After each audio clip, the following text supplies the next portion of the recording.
Hi YouTube, it's Kathy and I'm here to announce the 6th round of the Queer Lit Readathon, which is happening November 29th through December 5th. If you've been around for a while, you know that this is a readathon I host twice a year with my friend Rogan. We are so excited it's on the 6th round already. It feels like just yesterday we decided to do this, and I love the fact that we're at the end of our 3rd year. In addition to my wonderful co-host Rogan, who actually makes all of the graphics because they are incredibly talented and I need work in that department, we also always have a special guest co-host. This is always somebody from the BookTube community who talks about queer books on their channel and also captions their videos because that's very important for accessibility. As always, if that sounds like you and you want to be a co-host of a future round, let me know in the comments. Without further ado though, our guest co-host for this round is R. Jensen. I love R. They are just such a wonderful human being. I had the immense pleasure of meeting them last year at BookNet Fest, and we'd been following each other for much longer than that, so it's just lovely that we can bring them into this project. They were also a co-host on Quarantine Pages, which is an event that I really loved. They run a silent reading hour every Tuesday morning, which I also pretty much attend every single time because I love it. And they're just all around wonderful, so be sure to check out their channel. As always, our readathon has this stunning bingo board of 16 challenges. Like I've said before, you can try to do every challenge, you can try to do a line, you can try to make a square, you can try to do corners, you can completely ignore the bingo board and just read queer books. Use it however you want. Each of the hosts is also given a recommendation for each one of these categories, at least the categories they can give recommendations for, and I'll be posting those on Twitter and Instagram between now and the 6th round. With all that said, let's get into the challenges because a few of them need a little bit of explanation. Our first challenge is romance in the background, which means you're meant to pick up a book that has a romance, but it's not the main point of the story. Our second challenge, as always, is the group read. You do not have to do this if you don't want to, but I'm very excited for this book because we're going to be reading The Summer of Everything by Julian Winters. I loved Running with Lions, I loved How to Be Remy Camry, and I cannot wait to finally read this book because I've been meaning to for a while and just other things have gotten in the way. I also really love that we're reading this very summery book in what is winter in my hemisphere but might be summer in your hemisphere depending on where you're participating from. Our next challenge is to read an adult book, so a fiction or a non-fiction, it just has to be categorized as adult. Our fourth challenge is to choose your own category and then let us know what it is when you do your TBR. I always love this category because even though there are 16 prompts every round, there's always something that we've missed out,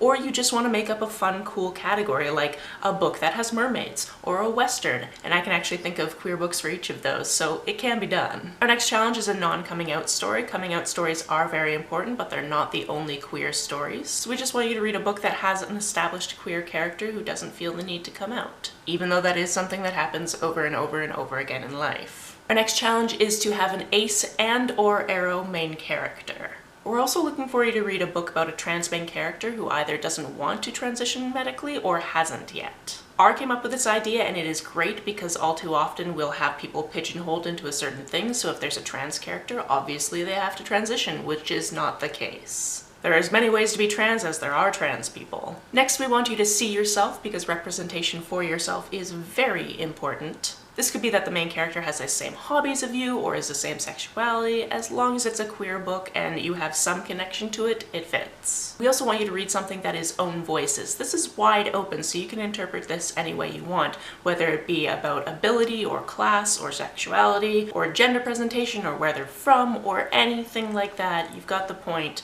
Go for it. We also want to make sure you read something with a BIPOC main character. If you're not sure what that means, that stands for Black, Indigenous, Person of Color. We're also looking for you to read something with winter vibes, especially since we're going to have all those summer vibes from the group book. We also want you to read something that has been recommended by the hosts. I have a playlist of over 150 books that I have recommended that are all queer, as well as I talk about queer books all the time on this channel, so that shouldn't be a challenge. R and Rogan also have their own videos where they've talked about queer lit, and then of course we will also have the Instagram and Twitter posts that will have recommendations, so you have a lot of places to draw from. Next, we want a book with queer friends because it's silly when you have a book where there is only one queer character. We'd also love for you to read a graphic novel because yes, graphic novels are reading. A great resource for this is the Queer Comics database, which I will link down below. Penultimately, we'd love for you to read a retelling. This can be something that is based on a classic that wasn't queer and has been made queer, or it can just be a retelling of a myth that also happened to be queer. Totally up to you, and there are lots of books that fall into this category, especially in the young adult reading range. Finally, we want you to read a book where the main character is not like you. This is open to different sexuality or gender identity, or they're from a different country, or they have a different life experience for any other reason. We just want to see you reading diversely. Some questions that people always ask are, can we use the same book for multiple challenges? And yes, absolutely. I'm a big fan of finding a book that covers like half the bingo board because it makes me feel like I did a lot of work even though I only read one book. It's wonderful. Another question is, do I have to make bingo? And no, absolutely not. Like I said at the beginning, you can use this bingo board or you can completely ignore it and just read queer books that happen to fit into these categories, but you're not tracking it. That is totally fine. Rogan and I try to usually black out the board, but that doesn't mean that you have to.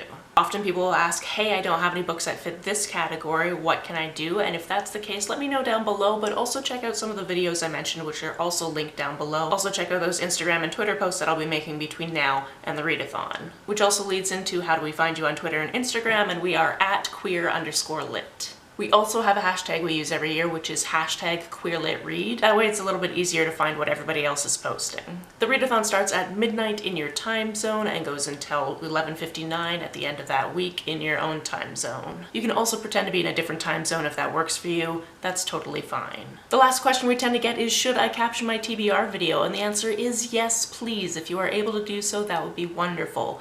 I know that auto captions are not great, but believe it or not, they've gotten so much better since I started posting videos over 700 videos ago. However, auto captions are far from perfect at this point, so once they have generated, go through and edit them, put in those periods, put in those commas, capitalize where it's appropriate, make sure it's actually saying what you are saying. Making sure your content is accessible is just the right thing to do. I know that was a lot, so all of the relevant information is also listed down below, but if you have questions, please feel free to ask me. Are you excited for the Queer Lit Readathon? Let me know about it down in the comments below. On the way down to the comments, if you hit that subscribe button, that would be very nice of you. If you don't feel like leaving a comment but want to make sure that I know you're here, just leave me an emoji or a smiley face if you're on your keyboard. Some people have asked if there's a way to financially support this channel, so I set up a Ko-fi account, which is a digital tipping service. The link for that, as well as my PayPal and my Amazon wishlist in case you would like to buy me a book, are down below. You can like and share this as you see fit, and I will see you very soon. Bye!